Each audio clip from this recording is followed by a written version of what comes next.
All right, welcome everybody around the world. Welcome to all my subscribers. I just wanted to share this really awesome dream that I had last night.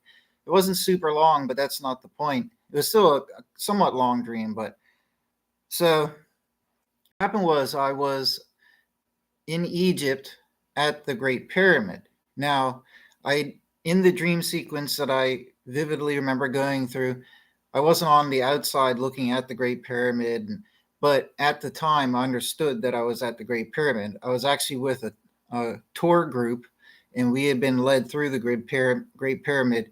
And it's my belief that in the dream we weren't on the inside of the pyramid; we were at the outside. But there's some little like space. It wasn't really like a stone cut room, but if it felt like in the dream I was in this like little cavern type room that was maybe only 20 feet across type thing that was in the side of the Great Pyramid, and there's a lot of daylight coming in, right? So that was like the setting, but I understood that I was at the Great Pyramid. I was with this tour group, and the tour group kind of went off. They went through this little cavern or room, and let me tell you, like the outside of the Great Pyramid is like right there. So you're not more than like 10 feet or whatever, 20 feet from the edge of the Great Pyramid itself to the outside. Like that's how close it was to the outside of the pyramid, right? So it wasn't like deep in the pyramid or anything like that there. It was like a structure, like a little, I don't think it was wind blown from erosion, but like either chiseled out, cut out, or built into it, like just a little simple room that was part of the tour. So they took the people through there. It had like sand on the floor and everything, and then a fair amount of sunlight coming in through the various entrances. So the tour group left, and then me and one other person, being real, like investigative and curious, I started sweeping the sand away on the floor, like where everybody had been walking. And to my shock and surprise, what I found was is that under maybe half a foot of sand or a few inches of sand, there are these massive megalithic stone blocks. And they look similar in size to the huge megalithic stone blocks that were used for the runway that leads up to the Great Pyramid. Not a lot of people know about those blocks. They're the biggest ones of all. They look like the blocks from Baalbek. They're absolutely massive, and they're like foundation blocks, and they lead up this big road up to the Great Pyramid. They're huge, like the size of a school bus or bigger. So it was that type of block, but it was making up the floor in this room that we're in, like cavern, cutout room, whatever it was on the side of the Great Pyramid, that nobody else really paid much attention to. As far as I remember, there weren't like hieroglyphs or artifacts in this room, right? It just looked kind of boring-ish, and people were led through it to look around or whatever, but straight back out. Like nothing much to see here. So, anyways, when I swept away the sand, I noticed that they were so big. I was on top of one. They're probably about 10 feet wide or more, and just maybe 20-ish, but massive megalithic stone blocks making up the floor of the place that we were walking in. So when I swept away the sand, I noticed that some of the sand fell down through a gap in the floor. So when I swept more of the sand away, to my shock and surprise, that's when I noticed that they were blocks, because I was at the edge of one of these long rectangular blocks, and there was a gap only about a couple inches or so between the next block, and the sand was sprinkling down through, right? So I looked down through there, and because there was enough sunlight bursting into this little room, whatever it was that we're in, there's a fair degree of sunlight coming in. Some of that sunlight was going down through this gap. And it was later on, I tried to pull out my phone to turn on the flashlight to look down through it. It was around then that I left that area and did something else, because the tour group guide came back looking for us. Why are we lagging behind? You're not allowed to do that. So anyways, I brushed it aside. Some of the sand fell down through the gap. So I looked down through the gap, and that's when I noticed it's falling down hundreds of feet. I mean, like at least 100 feet, maybe like 3, 4, 500 feet down, just a massive underground room where there is no hope. Like if you fell through this, you would be gone. There's absolutely no coming back. But the sheer size of it, it was like you could park cargo ships inside this thing. It was so huge. Um, Extremely deep, and the sand was just sprinkling down through that little ray of light that was coming from the sunlight through the gap, shooting down into it, right? So I tried to position myself and get a close look without blocking the sunlight, and that's when I could see how deep this room was. And it was so big that I couldn't really see the sides. Plus, it was quite dark. The only light was coming through that floor gap. And the sand, fell all the way down to below. And down below, I could make out that there were, again, big blocks, just like this floor was, but way down hundreds of feet below. Because I could see that floor space was catching the light that was coming through the gaps. And I could see that that floor down there was made up of big, long, megalithic, rectangular blocks. So I then got scared because I'm afraid of heights, that the block that I'm standing on, well, laying down at the time, like flat on my stomach, I was worried that what if it breaks? I will never be rescued from this place if I fell down into it.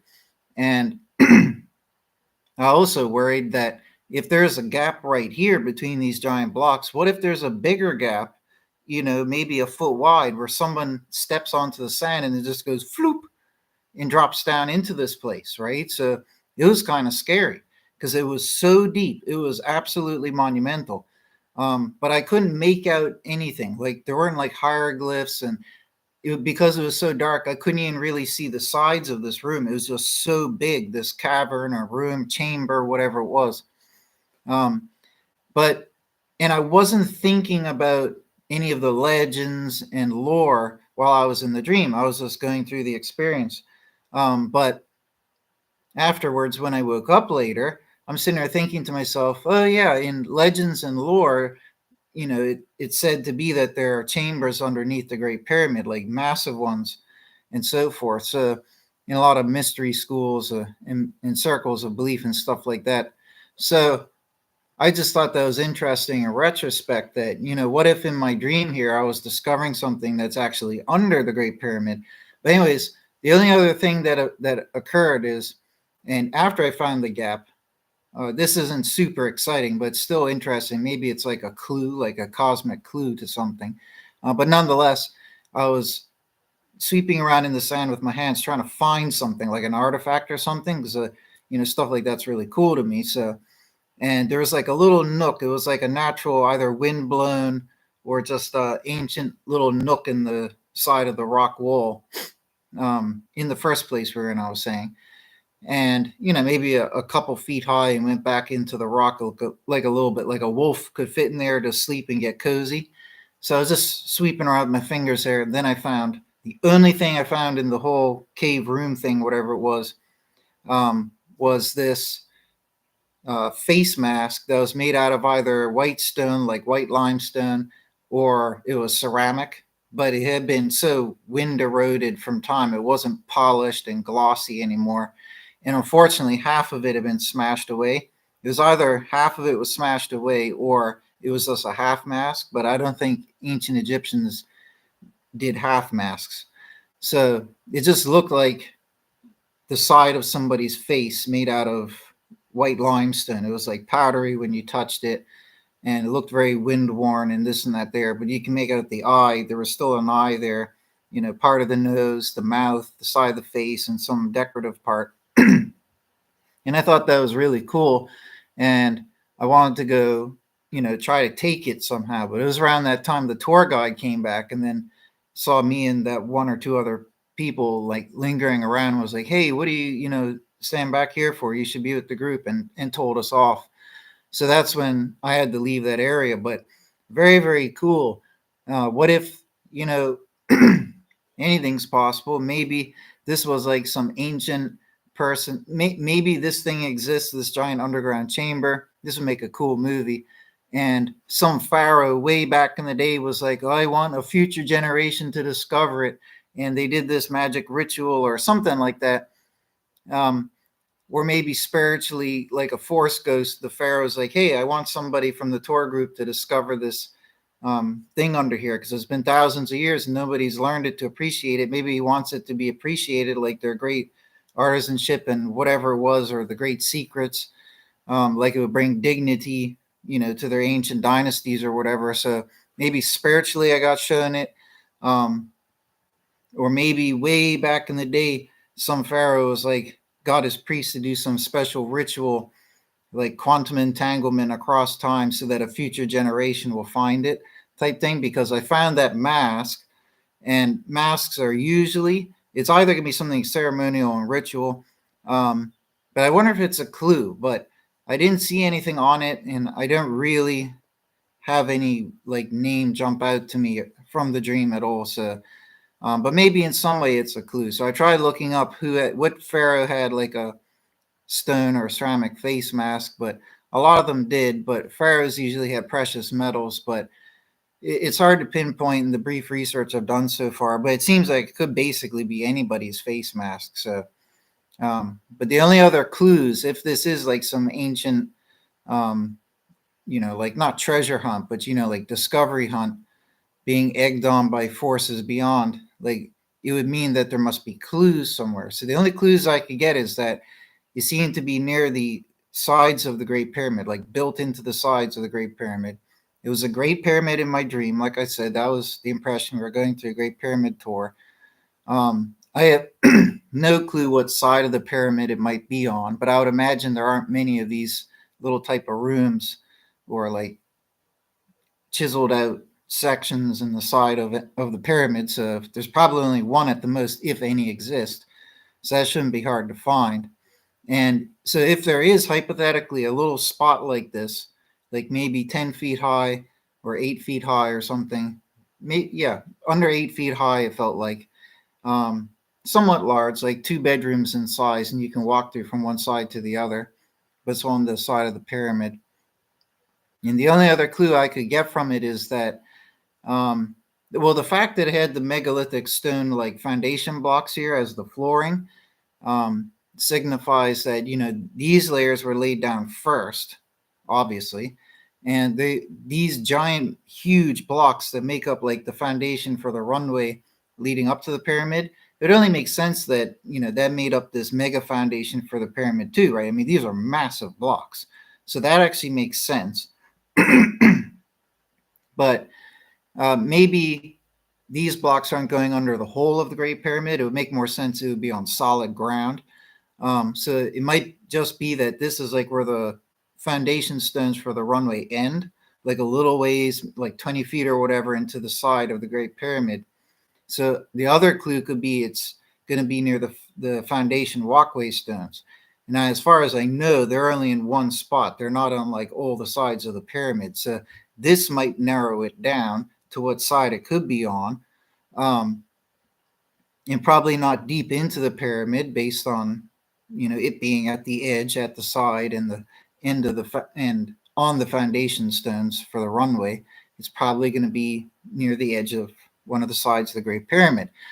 And the face mask, I don't know what to take away from that. I can't think of any names jumping out. I think in my dream I was thinking to myself, oh, wouldn't it be cool that this is Osiris's face mask or something, right? But I can't use that as a solid clue for anything whatsoever. Not really. But outside of that, there's no other real evidence to pinpoint anything. But it'd be very, very cool if all those legends and lore are true, and that the Great Pyramid was built on top of a huge chamber, and that there's underground, places and passageways and this and that underneath the Great Pyramid. Because why would those chambers exist? They exist for a reason. So, like seeing that giant underground chamber in my dream, because I'm interested in all these type of things, it gave me these like, it was a thrill to see it, because the mystery and enigma. You're like, what is in there? It's obviously down here for a reason. Who built it? Was it the Egyptians or something before them? And it's just so incredible to think about and in the dream to behold. That's the cool part, because if there is something down there and the ancient Egyptians built it themselves, then I would venture to guess some of the most incredible finds and treasures and just finds and artifacts are going to be down there. That's all I could imagine. Like the most incredible like discoveries of all time would be down there. I doubt that they would have this gigantic chamber for no reason at all, right? I mean, what purpose could it possibly serve? Did they fill it with water? But there aren't like living quarters in the Great Pyramid, so that doesn't make any sense. And that would be a lot of water. That would be like a lake's worth of water.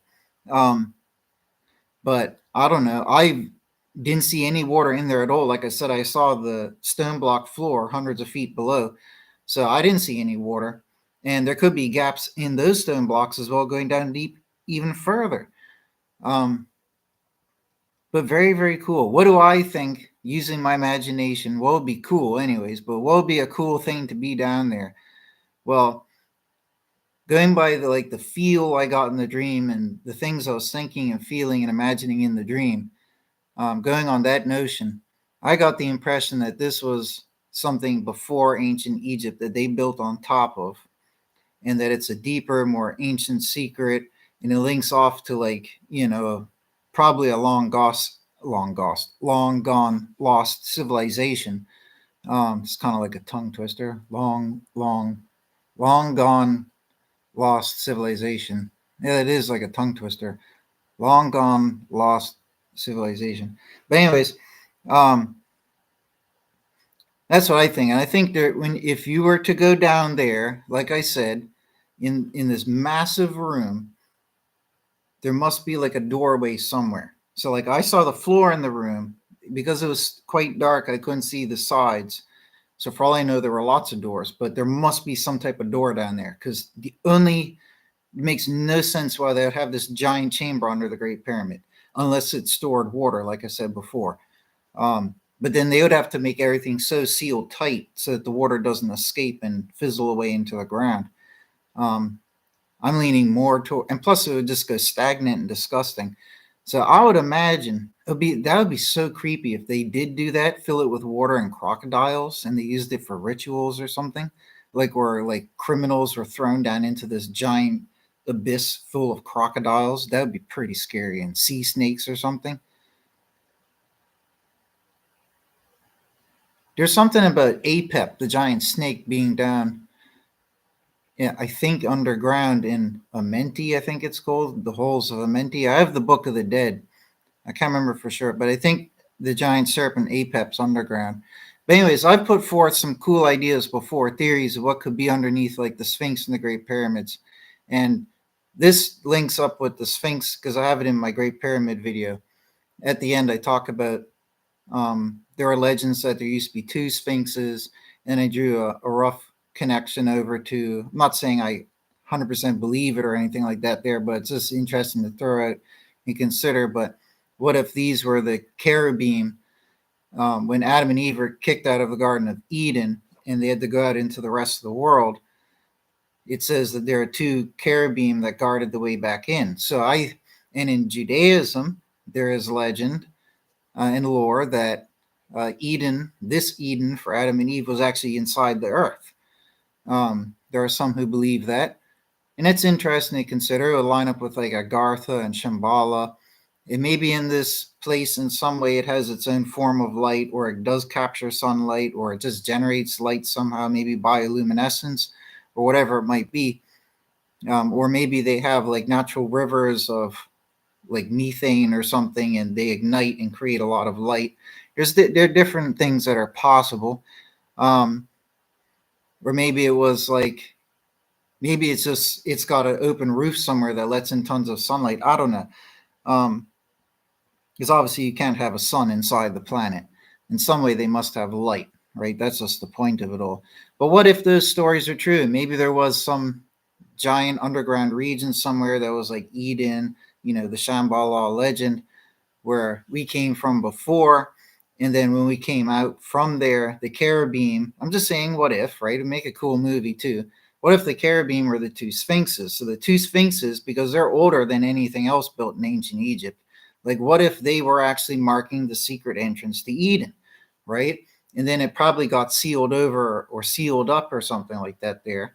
So that would be cool. But that was my little fun theory for the Sphinx, like what's under the Sphinx. So what's underneath the Great Pyramid? Well, I don't know offhand how far away they are from each other, but if there are underground places underneath these areas, then it wouldn't surprise me there'd be one under the Great Pyramid as well. Maybe they connect up or something like that there. But in that video I was talking about with the Great Pyramid, I said, what is the purpose of building the Great Pyramid? It wasn't a palace. It wasn't a lighthouse. It had a solid top that was covered in gold. It would have reflected light, right? In that sense, maybe a lighthouse, but you can't have a lighthouse at night. You know what I mean? If you're using that type of technology, it's only going to make light during the day, which would be terrible to look at. But it didn't function as anything. And it does have burial chambers in it, but the reality is, and even scholars say this, is that it was not created to function as a burial tomb. It was created for some other reason. The burial tombs in there and the sarcophagi and everything that's in there were just utilized later. So the point being that whatever the king was, that they say did this, was it Seti or whoever, it doesn't matter, I can't remember anymore. But when that pharaoh and some other one, there too, they just came by, found these, extra rooms, chambers inside the Great Pyramid and utilized them for their own burials, right? But they weren't what the pyramids were built for. And the Great Pyramid has so many bizarre features, like these ducts and vertical tunnels, like air shafts and all this and that there, and just so many awkward and secret passages. But it was never a burial tomb. That's not what it functioned as. And all these secret passages don't, people today don't have any difficulty getting to the sarcophagi chambers. You know what I mean? So if I'm not mistaken, in the Great Pyramid, one of these sarcophagi, the burial box was so huge. It's just like, how did it get there in the first place? And why is it so huge? Just so many bizarre questions, right?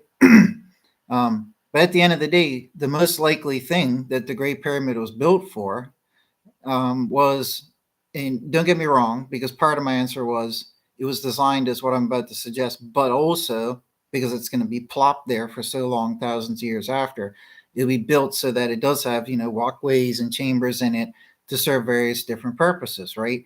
Ritualistic, ceremonial, as a record, as documentation with all the hieroglyphs and the stories being documented, various different things. Maybe it had some extra bedrooms for any kings in the future that want to be buried there, stuff like that. So it had features that had purposes, but the structure itself just acts as a giant paperweight to seal up and block the entranceway into something more secret below, right? So that's what I proposed in my Great Pyramid video towards the end. And it actually makes the most sense. Like if you had some giant opening or giant cavern, and this cavern, your ancient ancestors had been storing all this treasure from around the world, just storing it up inside there, you would want to make sure it's protected well. And the best way to protect it would be build something huge and heavy on top of it and virtually solid. That's the Great Pyramid. That makes the most logical sense because it did not function as anything else. Not a palace, not a lookout, not a library. It didn't function as anything logical, but this is a plausible reason why it would be built, right? And the passageways and chambers could serve as, places for people to camp out. Because if you are building it as like a paperweight, essentially a giant safety lock on top of your secret treasure house underground, you would want to make it walkable on the inside so that some of your own peoples can hang out there to help protect it and man it. You know what I mean? Like a little outpost. If it was just pure solid, you'd be stuck on the outside in the hot heat. And if someone's attacking from the other side, you got to run all the way around the other side, right? But this way here, it'd be more like a little manned station outpost. But its primary function is a big solid seal to block off the entrance. Now, with my dream there, having this massive chamber, maybe the entrance going down is bigger than I forethought. But in my Great Pyramid video where I talked about my theory on how the Great Pyramid was built and such, I mentioned that, where was I going with this part again? I need to forget what I was talking about. Oh yeah, like what's underneath it. Yeah, so what it was built for, right? So it makes sense if it's sealing up something. If it's sealing up something, what would it be? Well, it'd either be something important and valuable or sacred, right? But today that would be valuable. You know, I mean, it's either treasure, something sacred, um, or dangerous. Okay. Now it's fun to imagine that maybe there was some big dragon or something like that there, or maybe an underground race of humanoid beings that are adversaries of people. But it's fun to imagine like the dragon Apep, the giant serpent dragon thing. Maybe that's where its lair was, and in defeating Apep, one of their ancestors, the Osiris king or whoever they regard as Osiris, um, maybe he defeated Apep in some way, and they sealed over Apep's exit point. So maybe Apep was this giant reptile back then in Egypt, like big, massive, feared, like bigger than Titanoboa type thing. And maybe it wasn't even fully snake. Maybe it was like a snakish dragon, right? Some species that's long extinct, and there was only a small number of them on the planet, right? Like some niche creatures. Just cool to imagine, make a great movie, right? But imagine their ancient ancestors feared this great Apep snake so much, and the Apep snake, if it was real, would hide out in a underground cavernous type system to escape the extreme heat on the surface, right? And the elements and the wind and the sandstorms, you would just go out into a tunnel. So snakes do that type of thing anyways. So maybe one of the reasons, like I said, is make a cool movie, but maybe Apep serpents, or at least one, was real in ancient Egypt in their time. Their ancestors became famous. They became kings and then deified as gods because they defeated the Apep serpent. You have similar lore all around the world and everybody's culture. You had St. George killing the dragon. That was a small dragon. In China and Japan, they have their legends of their kings and gods slaying these dragons. In Scandinavian Norse, you had Odin, whoever it was, slaying the dragon. In Hinduism, you had that, I think it was Krishna who slayed Vitra, the dragon of the waters.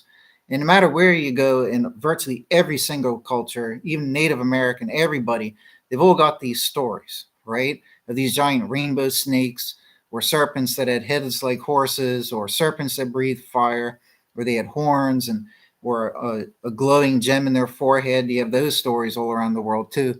Maybe they were a species of giant snake thing. That was its lair. Their ancestors defeated it and sealed up that entrance because it was such a hated creature. And then from that came all the lore about Apep is in the underworld. I mean, to those ancient peoples, they may not understand the full biology and science of how serpents work.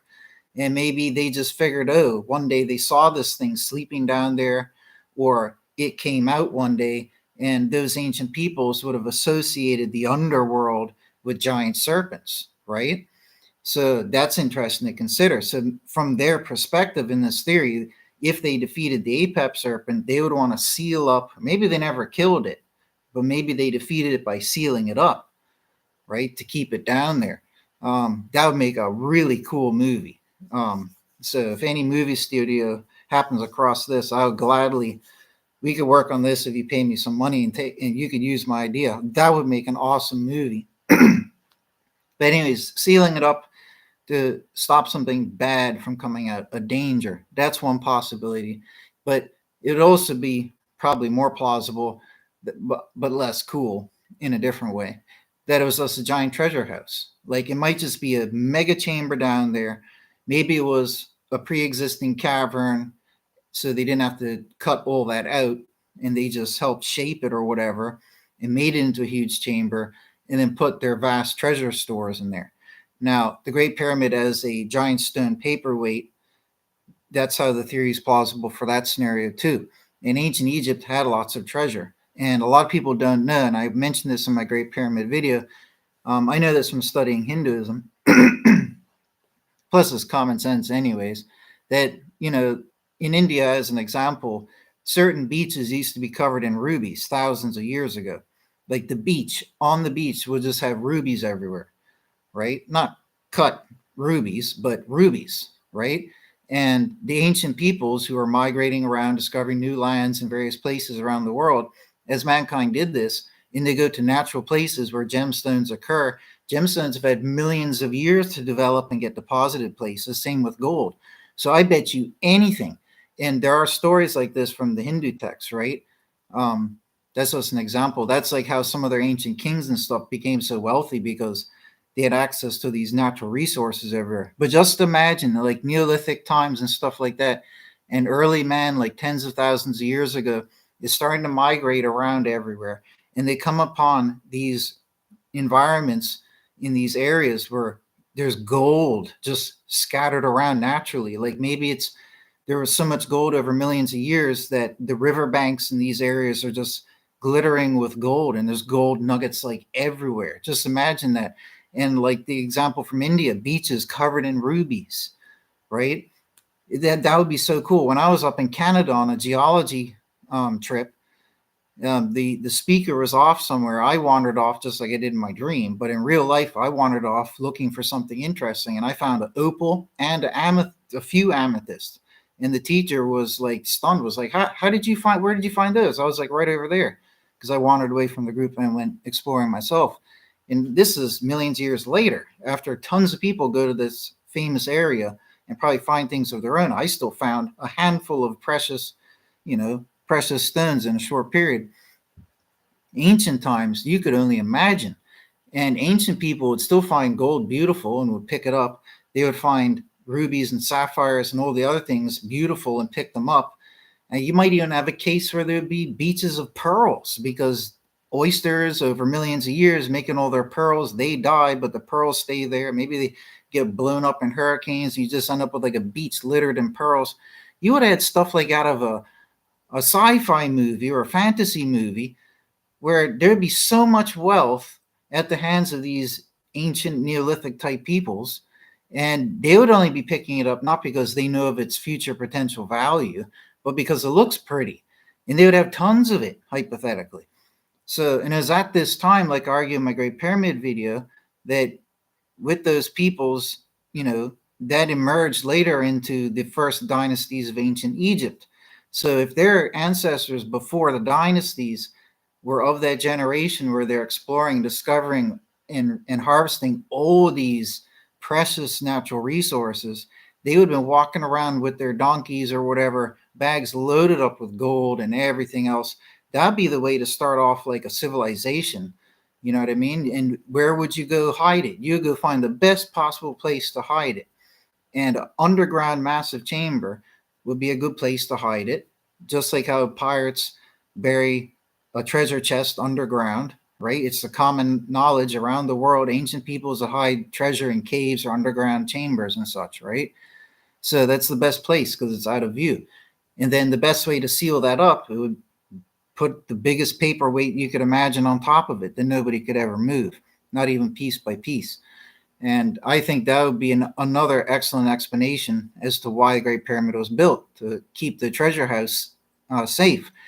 And we know from inside the Great Pyramid, there's so many secret traps and secret doors and so many areas nobody's been to, so many areas people aren't allowed to go to. You wonder what the Egyptian, like experts and authorities know down there, because they obviously probably, and fair enough, know more. They do their extra investigations, and everybody else in the world is not really allowed to go in there with that special arrangement and all this and permission. So there's probably just a secret entrance somewhere that might just be big enough for like a person to walk through, like one single doorway. And you have to understand too, the Great Pyramid covers a base. Its stone base that it sits on is 13 acres. That's how big the pyramid is. That is insane. 13 acres. Most people's houses are only on like a quarter acre, like the average person, depending where you live, like a quarter acre. This is 13 acres, right? That's like a neighborhood. That's how big this thing is. And just somewhere around there, somewhere is going to be a doorway that will lead you down underneath to the great treasure house, right? That would make sense. Because why would they build all these weird, strange passages and traps in the Great Pyramid? What's it hiding? You know what I mean? It's got to be hiding something. And if they're going to go that far out of the way to build such a big monument and to have so many passageways and deceiving passageways and mysterious mysteriously seemingly pointless passageways and traps, that shows you they have a lot of those features because they're hiding a very important feature somewhere, right? That's what it's got to be, if you ask me. So, but anyways, that's just my 2 cents. Really fun to imagine. But maybe one day when they get some better technology where you can do deeper scans through rock with like this laser or satellite or whatever it might be, maybe they could just do a huge scan. Maybe they already have done this down there, but do a huge scan through the Great Pyramid at all its levels, right? There's probably chambers in there that nobody's found yet that could, even if they don't have treasure, might have the most amazing stories and everything written on the walls and artwork and stuff. They got to scan the pyramid itself and then scan like the base, right? At the base and under the base and see what's down there because the legends may be true. There might be some ancient underground cavern system or tunnel system that was built there that was allegedly more ancient and it was utilized by extremely ancient cultures even before Egypt, and Egypt came along later and used that. It also makes sense because the Great Pyramid, what would also make sense, sorry, is considering that the Great Pyramid is older than the other two pyramids, and the other two pyramids are inferior in their architecture and they're smaller as well. So the Great Pyramid was like the biggest and the best feat, and it was done the earliest out of those pyramids. That's the other interesting thing to consider. And like in my Great Pyramid video, I was using that as part of my whole argument that it was built by pre-dynastic Egypt. I just can't remember the name of the culture. I think it was Naqad, maybe Naqqad. But anyways, it's in that video. But that's all I have to say for now. But I love picturing this stuff. The dream was cool because it's got like fresh, vivid images. But I love imagining this type of stuff, and I just wish I had the power to make movies because I would make the coolest movies in the world. But anyways, take care, folks.